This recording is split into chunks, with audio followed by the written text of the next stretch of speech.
Welcome to the Agilist Aspire and Achieve in Your Agile Career video podcast series. This series is all about helping you grow, thrive, and make an impact in your career and the community with an Agile mindset. Whether you're just starting out or you're an experienced practitioner, we're here to bring you inspiring stories, actionable advice, and meaningful conversations that will help you navigate and excel in your Agile career, meeting some amazing mentors along the way. Get ready to aspire, achieve, and thrive in the next step in your journey. Good morning, good evening, good afternoon, good whenever you all are watching this. My name is Emily Lint, and today we are chatting with Katie Rose Kaufman. This is our next episode in the Aspire and Achieve as an Agilist podcast series, and our first of our career transitions. This will be our early career transitions episode. Thank you for coming on and chatting with us, Katie. Yeah, thanks so much for having me, Emily. I'm excited. Why don't you go ahead and introduce yourself to the audience and tell us about your career transitions?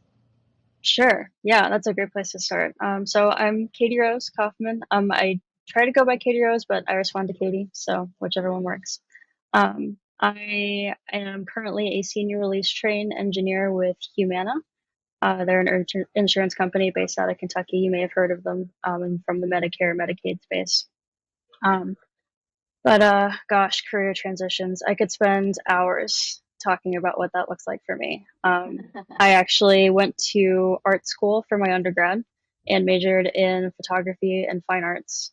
So the furthest thing away from working in tech, or I didn't even know what Agile was back in the day.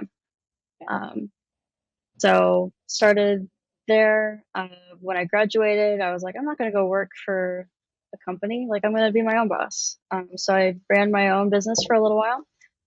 Did product photography, photo editing, had some really great contracts with some really great companies. But while I was doing it, I realized I didn't want to have to make art and do photography every day to bring home the bacon and support the family.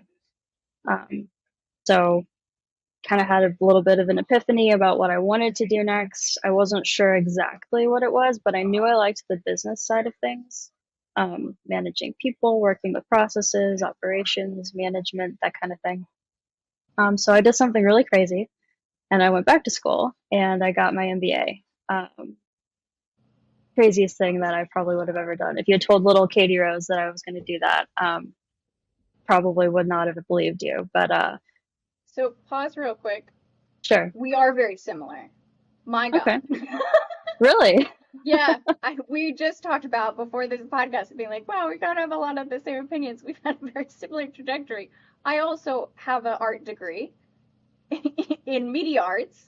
Realized Wow. I didn't like doing media as a career, like in my senior year, and Yeah. took my first web development class. And that's Oh my how I gosh. got into tech.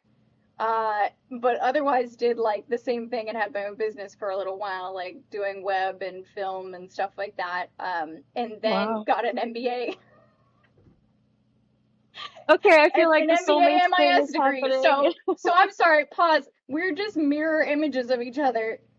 You're gonna That's be talking fantastic. to both Katie Rose and Emily, like just the whole. All right, cool, we're good. The full package here. I love it. I love it. That's fantastic. Okay, so well then throughout the rest of this, you got to tell me like what is different Yeah, and what isn't. exactly. Be like, yep, Um, yep, yep. yeah, exactly. I love that. That's so cool. So yeah, then you relate a lot to a lot of the like soul searching that happens and trying to figure out, what exactly do I want to do? And like I said at the time, I just knew that I didn't want to do art, and that I wanted to go and work for a business, someone else's business, and figure out a way to help them do their jobs better. Um, I didn't know what that was at that time. I was looking for an agile type of career, but I didn't have the knowledge or the language to be able to articulate it yet. Um, so I was a student again. I was like, let's go get some internships. This was during COVID. So everything was online, which worked out really great because I didn't have to move. I worked for US Bank in their digital office, just helping create PowerPoint slides and stuff like that. That's where I did some user research and dabbled a little bit in the user, UX UI field a little. I liked that, didn't like it too much, but working with people, I was realizing, oh, I like this a lot. So that didn't turn into anything. So after that, I kept looking for more jobs, more internships, and then I started working for Dolby Laboratories. And it was there that I realized I like projects. I like bringing a group of You people also together. started after doing requirements in UI UX in a laboratory. I did San Diego Yeah. National Laboratories. Okay, this is turning creepy. This is eerie. Was this planned? I feel like somebody's like orchestrating this. I Yeah, love it the though. Matrix glitched. We ended up in the same podcast. Randomly too, right? It could have been me or some other person, but no, it happened. Yep. Um, okay, well, let's keep going and see how similar we still are. Hmm. But so yeah, while I was working at Dolby, I worked for a real estate team, worked on the facilities team, worked on the workplace services team. So like the furthest thing away again from tech and being in an environment where Agile is something that's talked about a lot. Um, but while I was there, I got to know a fantastic Scrum Master. She's an Agile coach now. Um, but I saw her throwing out some mentoring opportunities inside the company. She was like, "Yeah, I would love to have someone come and shadow me running meetings for my teams." And I was like, "I like the sound of that. I want to lead, some teams someday. Like maybe this is, something I can get into and learn." And I had no idea what Agile was or Scrum or sprints or any of that stuff. So she was very kind and let me come and observe, how she ran her team's ceremonies and how they worked together and how smooth and seamless it all seemed. There was zero effort required to come together and to get work done and to move on to the next thing. So I saw that and I immediately was like, I am in love. This is fantastic. I love this. So I really credit her with being my first introduction into Agile and what it can look like when it's done almost perfectly. Her teams are probably the closest I've seen to being as mature as possible. So anyway, I fell in love with it then and really focused on the project manager side of things because at that time I didn't see how a career would work in the Agile space. Um, so worked for Dolby for a while, got converted, decided I wanted to go get an actual project management job. There was some HR weirdness that wasn't going to let that happen at Dolby at the time. And I was like, I'm ready for it. I want to go and make it happen. So I was very lucky. I got a project management job with a big media company, Paramount. If you think SpongeBob, MTV, that's what it is. And that's where I really broke into tech as a PM. And while I was there, I really started to get to work with an organization that's trying to be agile as a whole. So Scaled Agile Framework, SAFe, if you're familiar with that, that was my I'm an first SBC, so. introduction. Oh, there you go. Fantastic. So that was my first introduction to Scaled Agile, something that isn't just at the team level. Um, Long story short, the Paramount job was awful. Worst job I've ever had in my life. I could talk about that in a future session or whatever to give people some context. But you don't have to be stuck, is what I'll say. Is if you hate where you are, you can move on to something else. Um, so that's what I did. We'll And clip that. If you don't know, if you don't like where you are, you can change that. Learn it yes, from the millennials. Like you can jump. that's what I needed to hear when I was there. Was the money's good, the title is good, the industry is good, but if it's not working out, it's fine. You can move on to something else and find something better. And I did, and that's how I found Humana and getting to work over here at this company. Um, I'll say when I had my first interview with my potential team and hiring manager, it was just 30 minutes. But in those 30 minutes, I realized I could feel like the good vibes just coming from the team, like through the Zoom call, like through my laptop screen. And at the very end of it, I remember running over to my husband and being like, that's the team I want to be in. This is the group of people I want to work with. That's awesome. We're definitely going to go back to that because I want to, especially for early career like folks and stuff like how do you really get into that call and then go, wow, this team is for How us. can you Like because I tell? feel like you can Yeah. there's that whole warmth to competency, right? And where you're balancing Mm. that to even for hiring. But then that goes to the same thing when you're like with a team. Like, am I gonna worry about how competent they are, or, how much am I gonna have to push to like drive success, things like that, how much I'm gonna have to push to change versus like how warm and how nice I feel, how connected I feel with that team or that organization. Yeah, that's a Do really you good know way of putting Bree it. over Bree, at who? Humana?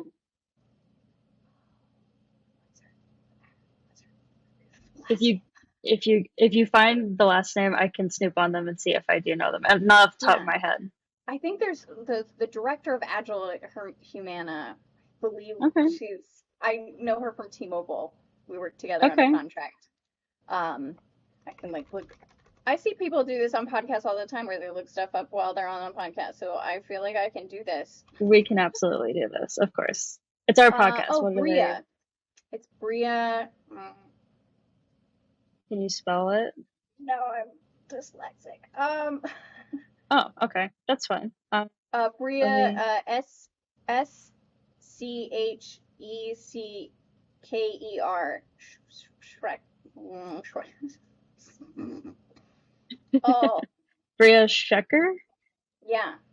Okay, I have not met her yet, but oh, okay, so she's in the center well space, our pharmacy, IT. I do Okay. not work on that side, but I'm gonna Okay. go and tell her that you told me to meet with her and Yeah, blame it on you. She's like, who's this random person? who's this random person? No, she's fantastic. And Okay, awesome. I worked with her at T-Mobile, and when we're thinking about like empathy and connecting to people and having that type of connection, that's why I was like, oh, were you on Bria's team? Because I could totally see that if you were on Bria's team. um, she's fantastic.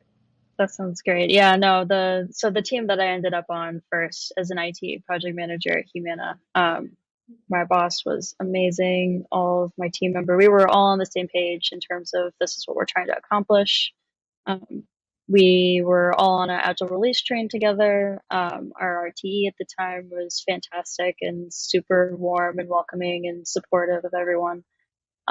So really, we're talking about warm. For me, it was like going from being in the mountains, like banished with the abominable snowman, to going into like a nice warm bath and like there's bubbles and it's fantastic. I Um, love it. yeah, so it was a great transition for me. And the only reason I found it was because I decided I had had enough and that I knew what I was looking for next, which we can talk about some more. Um, but Awesome. yeah, that's how I ended up at Humana. Cool. Great. Well, thank you so much for, kind of going through and we got a little bit of sidetracked by, just how similar we both are in the routes that we've gone. But you stayed internal versus I've started my own business and stuff like that. But Hmm. otherwise like, pretty straight on. So that's awesome. That's great. So, what have you observed about the role of career development in Agile over the years? That's a really interesting question, especially for someone like me, because I did not start off knowing what Agile was, right? Or at least having the true understanding of what it was. And I feel like that's pretty common for a lot of folks to know like the word and to know it's, like a way of working or like a framework for trying to do work. Yeah, Um, or it's a cult, depending on who you ask, depending on who you ask. So there's a lot of perceptions of what it is, and mine was, oh, this seems like a fun way to get work done. So you know the way that it's changed, I think, is there's more people that know about it um, now than there used to be. There's a lot more resources for people to learn about it, but that also means there's a lot of miscommunication and misinformation about it out there too. So it's simultaneously easier to learn more about it and then harder to actually get the details on what it actually is. Yeah. I don't know if that answers your question at all. Well, I think it does. I think from an early career perspective of like, I've observed that career development in Agile is still kind of a hard thing to like denote, like how do I know when I start? And it just seems like this is a better way to get things done versus, a lot of career agilists are like, this is a way of life.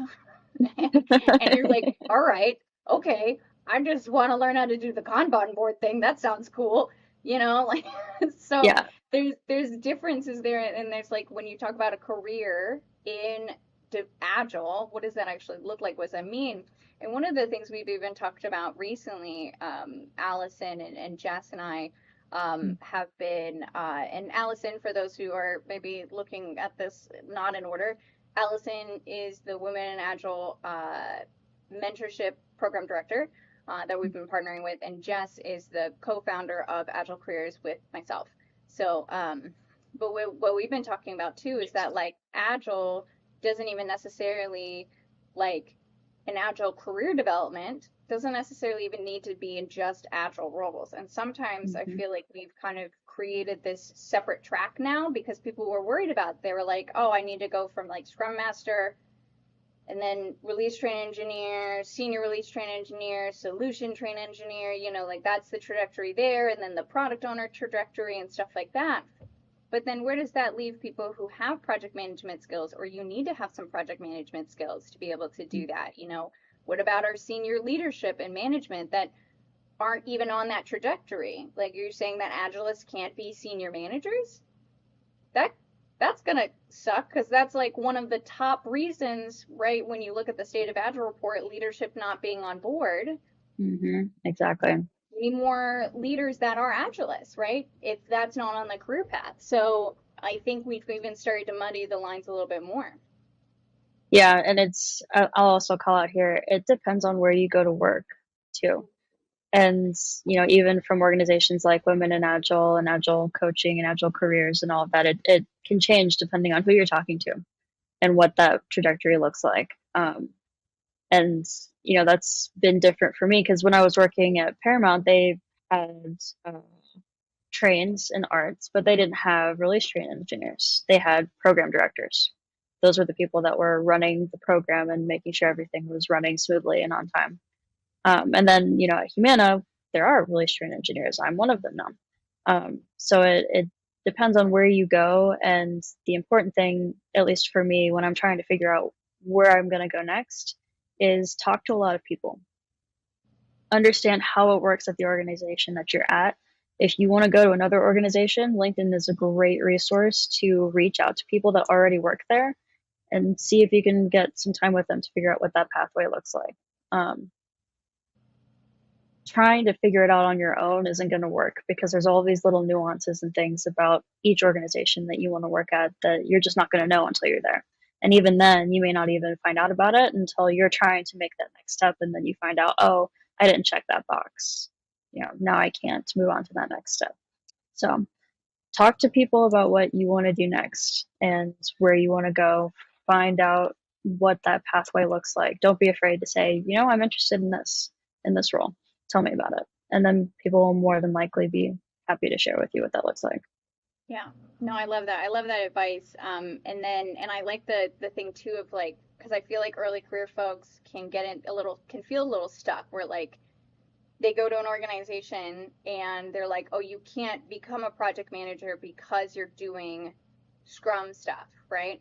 Or you can't, you're not going to get the skills to become like one of the senior leaders, and that's on your trajectory. You're like, I want to make those big decisions. I don't want to do this, completely long term. Then maybe that place isn't the option for you.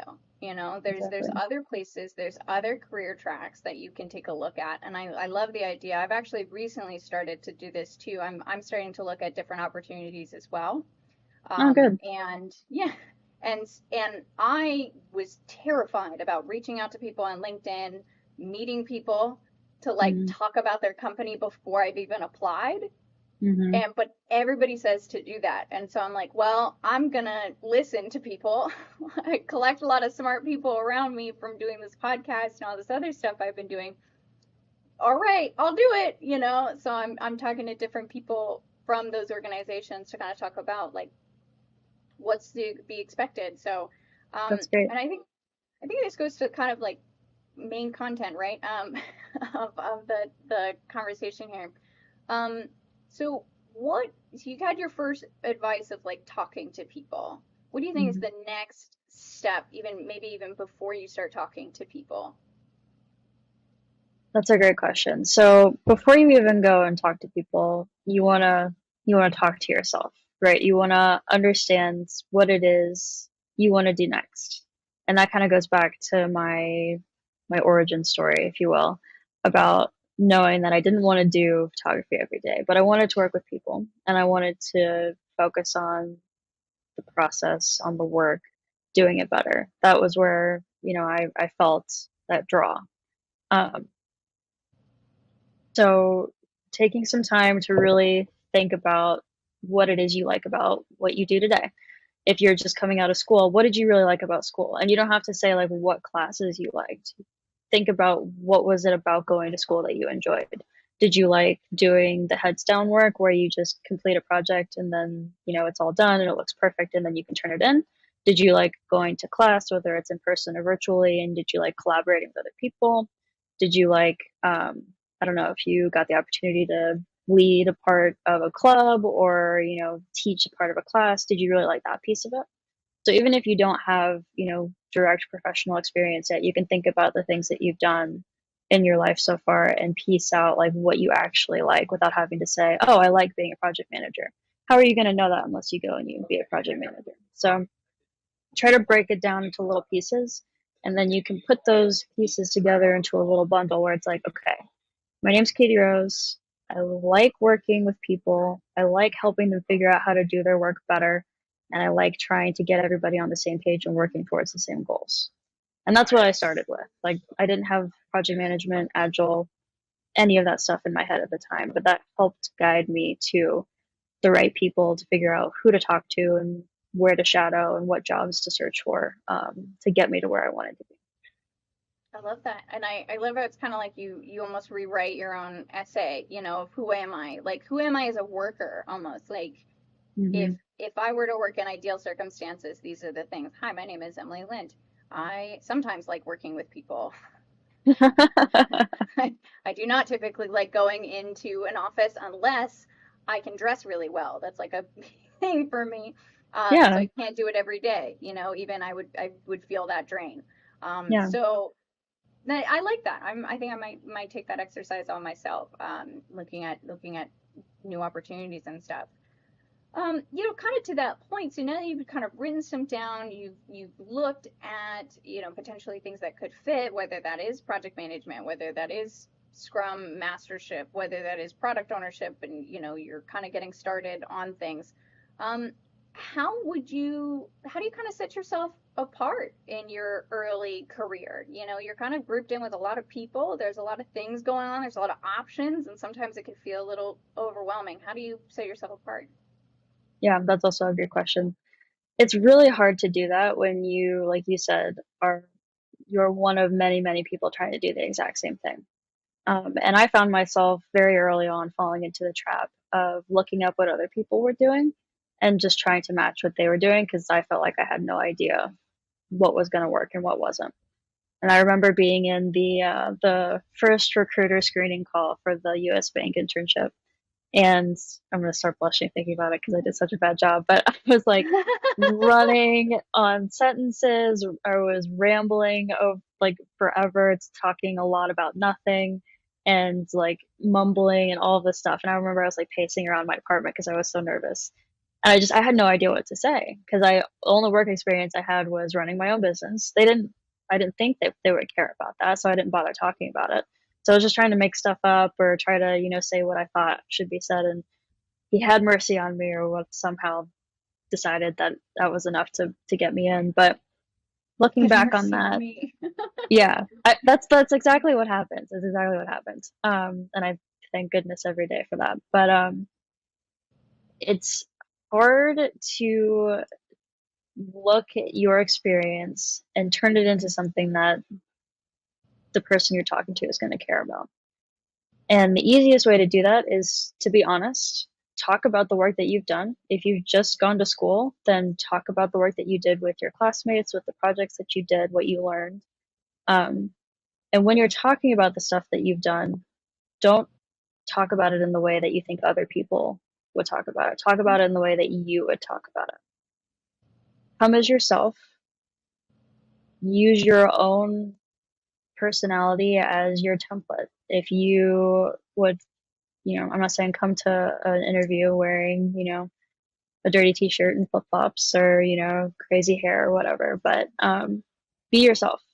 Come as you are because there's nobody else that's gonna be like you. And I know that's a really cheesy thing to say, but what I have gotten really used to over the years in my interviews and conversations is I like to make people laugh. I like to, tell people jokes and try to get them to laugh. I don't know how well it works all the time because I'm not that great of a funny person. But I'm open about that. And I'm coming into my interviews and I'm saying, hey, here's a joke. Um, hey, here's this dumb thing that I did this morning while I was trying to get ready. So if I sound like I'm really confused, then that's probably why. And it kind of breaks that ice and gets everybody I comfortable sound with really me. confused. That's why. Yeah. So, all of that to say, just do what you would do. Try not to think about what your peers are doing or what other people are doing in similar situations. It can be a good place to start to get a framework for how to approach an interview or, a conversation, but really bring it back to who you are and what you're like every day with your family, with your friends, with yourself. And that's how people are going to remember you, and that's what's going to help you stand out over everyone else that's kind of doing the same thing. Yeah. I think, we forget, especially as with early career folks, they can be like, well, I have to say that I've done all these things, or I won't get in or think, but a lot of times, to your point, like, it's sometimes people taking a chance on us, you know? I, Absolutely. I had a similar experience where I went from going from ITIL and ITSM at a very different job to Mm. then transitioning to actually moving cross country, to find out the laboratories was like the job to get in Albuquerque. Did not know that. I Oh, was wow. shooting for that job. I maybe had 40% of the qualifications for it, but I was like, I really want to do this. Like, Yeah. this is really what my next step would be. I want to be a business analyst and project coordinator, and Agile seems really cool, from what I was doing previously. So I want to try it and I want to jump into this space, and I came to that with it. And in fact, like, I took my interview from a barn because my Wow. Wi-Fi was not very good against the shadow of a mountain. I lived in Montana, and Okay. I lived under the shadow of a mountain. So I had to be like, all right, guys, just email me when you're ready for the interview, and I'll walk out to the barn. And they were laughing hysterically when they got on the phone. They were like, that is the most Montanan thing I've ever heard in my entire life. But you see, that's something that helps you stand out, right? And the way you handled it was really professional and you didn't stress about it. I'm hoping you didn't stress about it because that was a No, really cool thing it to was do. it was kind of worrisome. I was like, hey, I just want to make sure that, like, you guys know that, like, I can support myself. It's just Montana. Sometimes you gotta take calls Montana. in the barn. I But love but that. yeah. And then I also had this kind of moment in my career where early on I was the only female in almost every one of my teams. I don't know if you've had a similar experience to that. Um, Wow. so one thing I kind of got pushed to, like, kind of project management, product management. Hey, you're gonna be the face, right? I'm Mm. terrible at being the face. Or I was. I had to learn very quickly because they put me on these client calls and they would be like, "Hey, can the system do this?" And I'm like, "No, the system can't do that." And my I manager was think like, you're I "What are you think you're doing?" great. I think They you're were like, great as the face. yeah, and people were like, "What are you doing? You can't tell people that." Or, like, I would be like, "No, you can't do that. That's legit illegal. You can't do that." And they were like, "You can't tell customers that." I'm like, "What? It's illegal. Like, you can't do it." And so I had to, like, learn how to do this thing. But then I also, got better at, like, saying, "Hey, like, I need a script. Like, if you're gonna have me talk to a customer, I need to know what I can and cannot say. Yeah. Because I will Yeah. just say what is true." So that's one thing. And then two, I'm gonna say things the way that I need to, and also, like, look the way that I want. Because it used to be, I honestly had a few jobs that I would get a little policed on what I wore, Mm. and it made me feel terrible. Like, Yeah, for even good when it's like reason. women being like, "Oh, your skirt's too short," it wasn't. Your you can't wear this, you have to wear that, your bra strap was showing, and I'm like, we're in a basement. I'm in IT basement. Why does that matter? You know? And going, all right, definitely not this, right? And Yeah. I'm going to dress, I'm going to look the way that feels most comfortable to me. And if the place that I'm working doesn't support that, then like, because as long as it's professional, I'm not saying, as you were saying, like coming in dirty t-shirt and flip-flops, but I'm almost like dress for the job that you want. And if the job that you want is I want to be able to wear a crop top and have nobody freak out, midriff not showing, but and have nobody freak out, then all right, you know Yeah. that now. Yeah, exactly. And that's another That's thing not a bit of a is rant. That was no, no, I think that's a really great story to tell. I love the barn. And the that's barn. going back to the barn for a moment. It's one of those things where I would stress out a lot about making sure that everything was perfect for every meeting that I had. And like there was nothing in the background. I was completely like dressed perfectly with a blazer and like my hair was pulled back and this is all remotely, right? And this is from my own, perception of how things should be in a corporate environment. And after doing that for a little while, I was like, I can't keep doing this. Like, I'm not a straight lace, I went to art school for heck's sake, like I like to express Creatives, myself. man. Yeah, I've got the bookshelves and the art supplies and all of the stuff. So it was Yep. took a while for me to realize, that that's not the type of environment that I want to work in.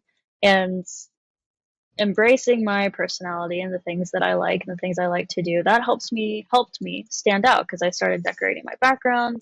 I'm really into holidays. I love Christmas.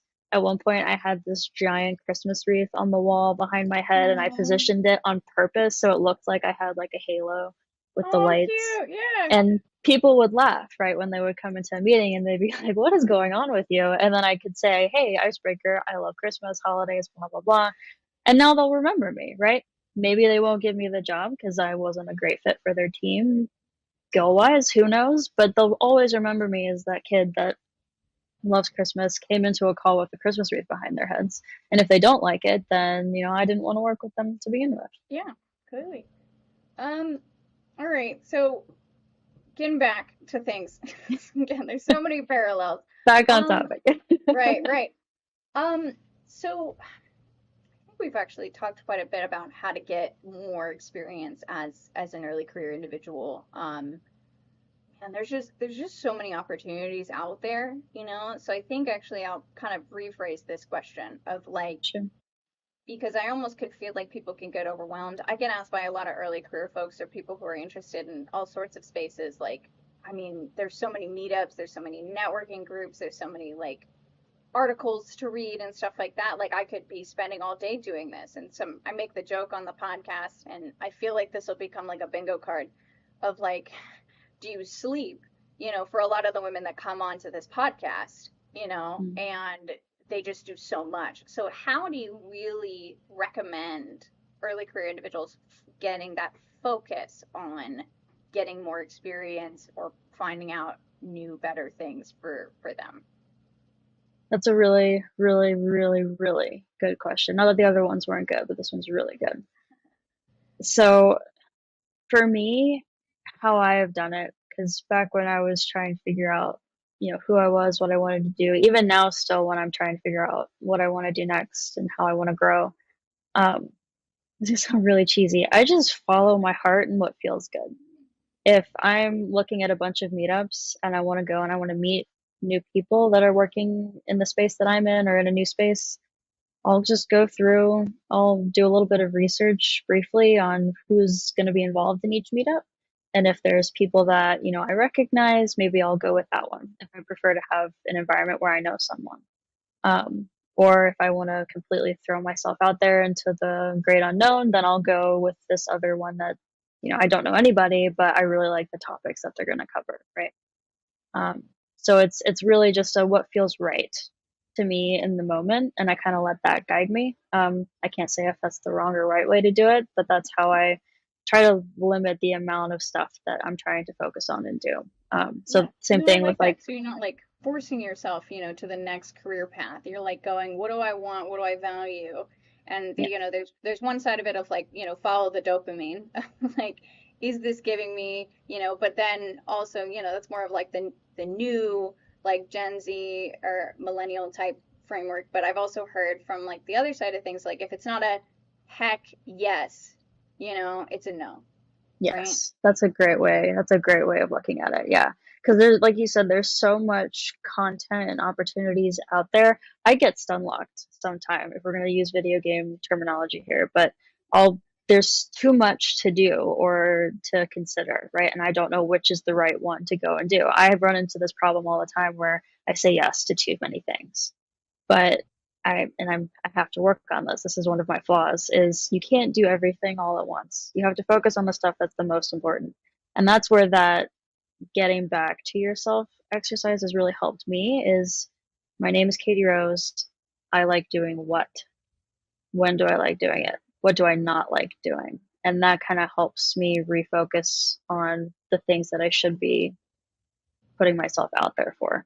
I don't have to do all of the things. That's going to hurt me in the long run because I don't have the bandwidth to do all of it. And then I don't have the energy to focus on those relationships or those learnings. So having that recentering conversation is really good for me to help me decide, okay, what do I want to focus on when it comes to growth? I love that. I almost want us to like create a template or something of this like introduction because like I I want it feel like I now. Like should. Yeah. and like link it to like the YouTube video of being like, all right, my name is X. I like XYZ. I don't like ABC. When do I like or not like those certain things? And what do I want to do next? Like, kind of getting that framework because I really want to like journal this afterwards. Get Yeah, tattooed on it. I have a little bit of a Word doc going for myself, and I've actually started doing it in Miro because it's better for me visually to do the stickies and see what that looks like.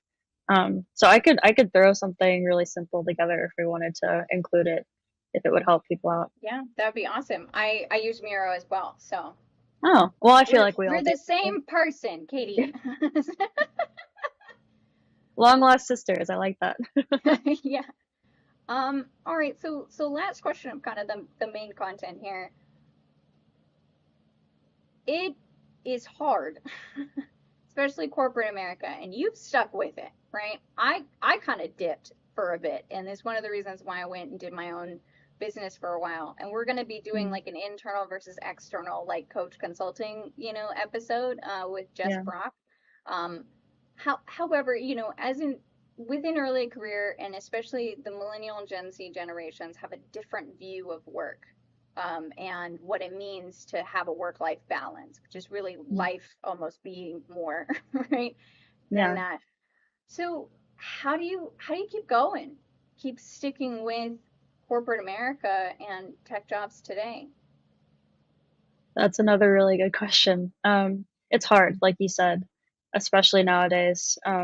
I am very lucky and I get to talk with a lot of people that are looking for a new job, trying to pivot careers, breaking into tech.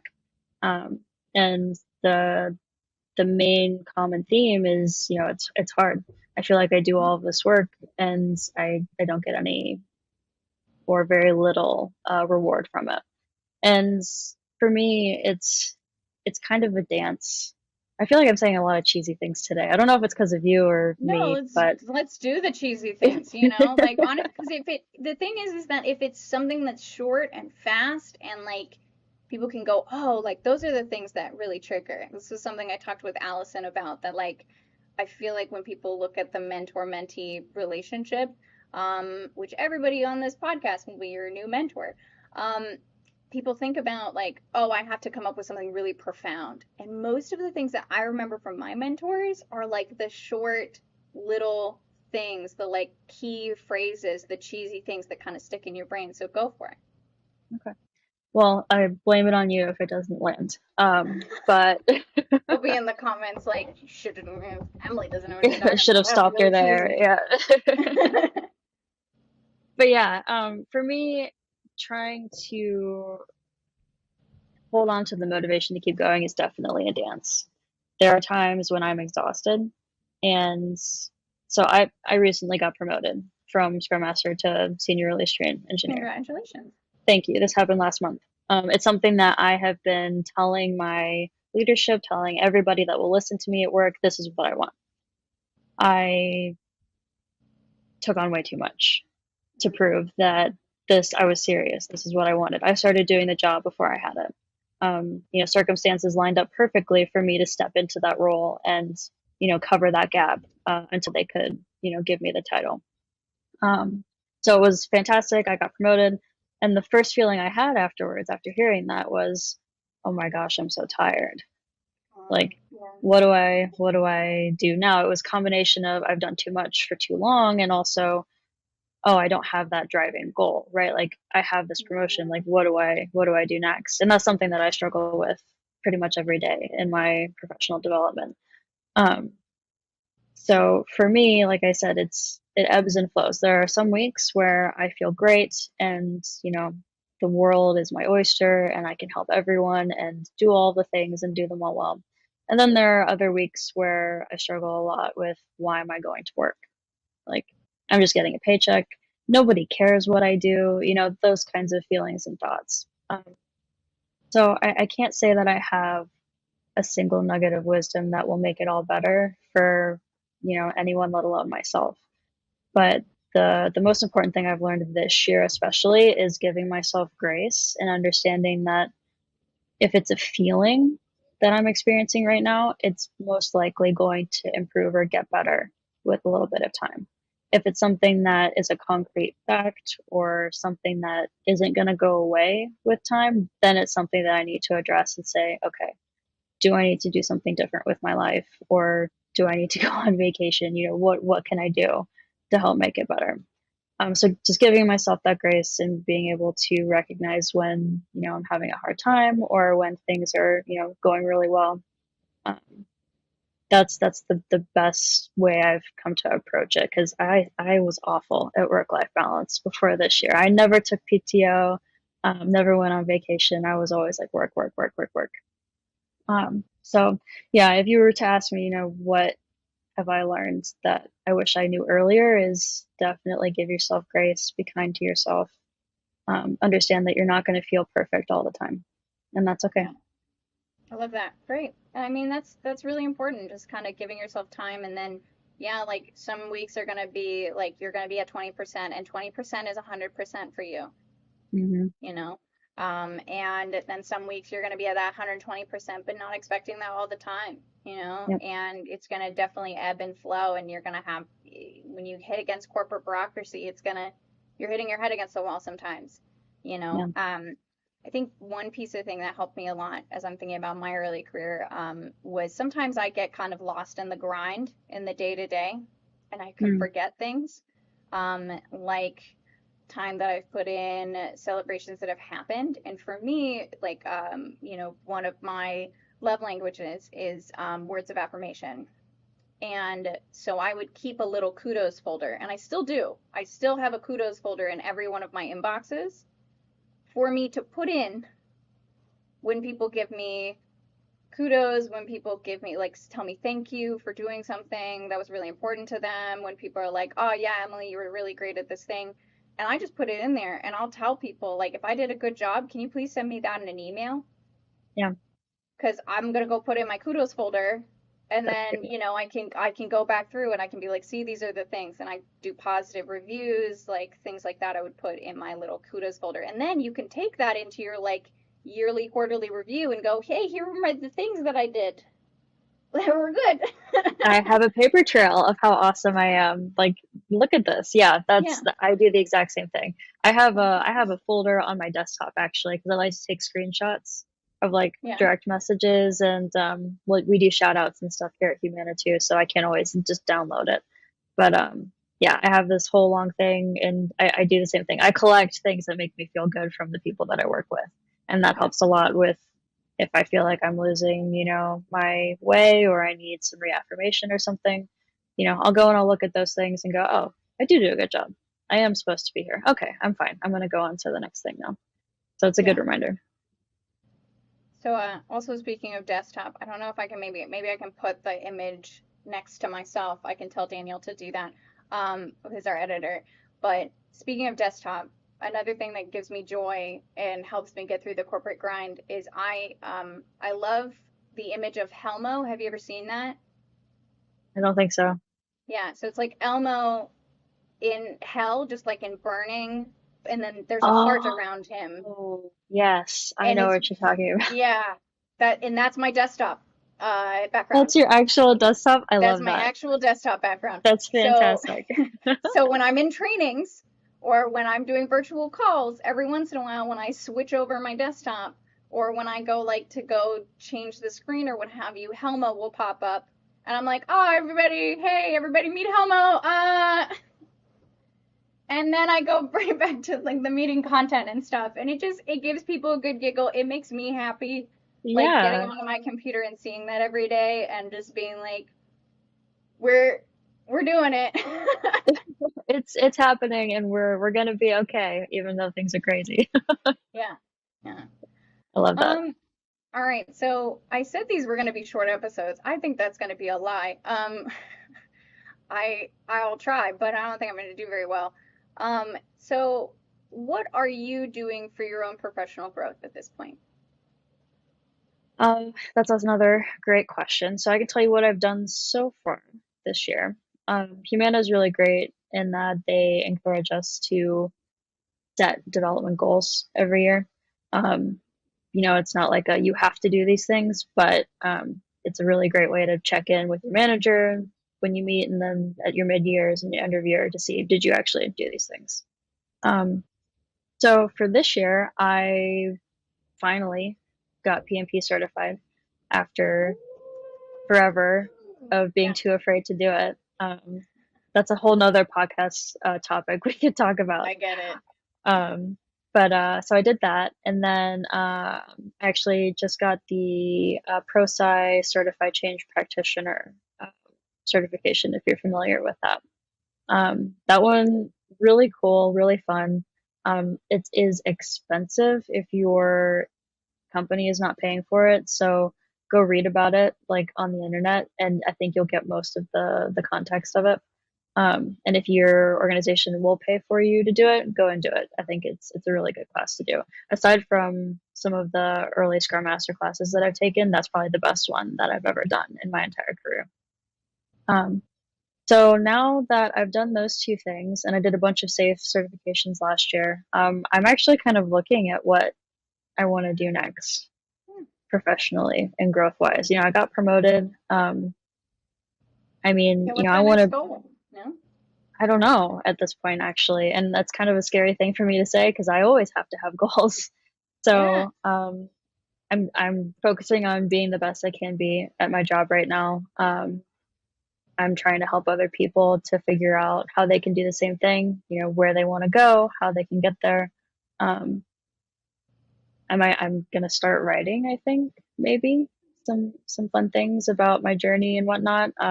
Honestly, doing this was a goal for me that I didn't even know I had. Just being able to come and talk and share a little bit about my experience, hopefully to help other people out. So that's a non-answer for your question, but I've No, done a I think lot. that's a good answer, honestly. Like, and I would talk to Bria. Like, so if you're interested in continuing on the SAFe route, Mhm. she worked for Scaled Agile. And she's been in the industry for a long time. And Whoa. yeah, so she's fantastic. She recently made the jump from being an external consultant to being at Humana now, and she's lovely to talk to. Very, very busy, but lovely to talk Yeah. to. So I would definitely connect with her and see what opportunities, if you're staying at Humana, not Hmm. to say they shouldn't, but like if you're staying at Humana, I think she would actually know a lot of good either opportunities or next steps, things like that that Yeah. might be of interest to you.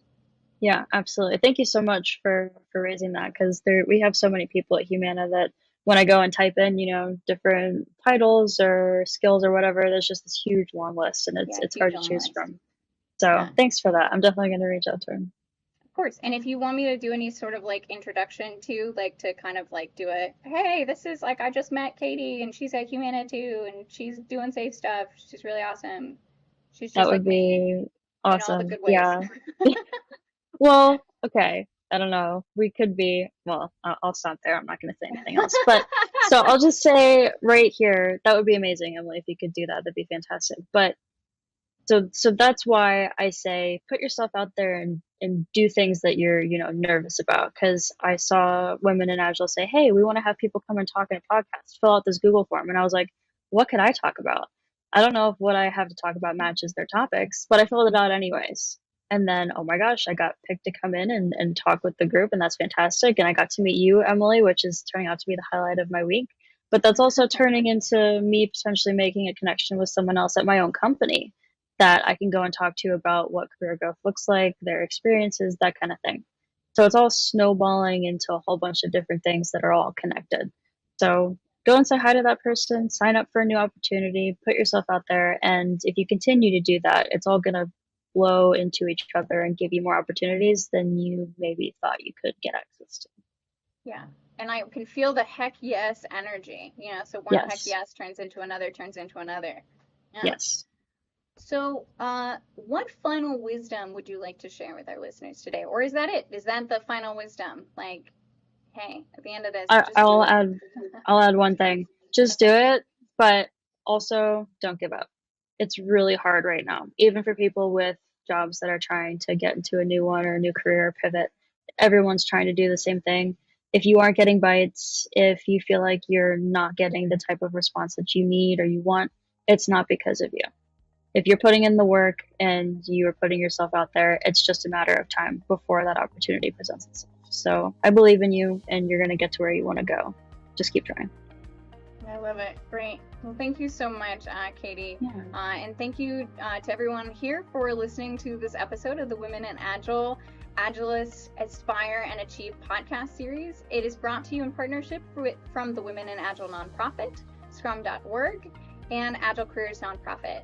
We hope you've learned something new and invite you to tell a friend or coworker about the podcast. Please go online to womeninagile.org to learn more about our initiative and find more inspiring podcast conversations. Thank you so much, Katie. It was great meeting you, and I hope the connection with Bria goes well. Yeah, I can't wait. Thank you so much, Emily. This was great.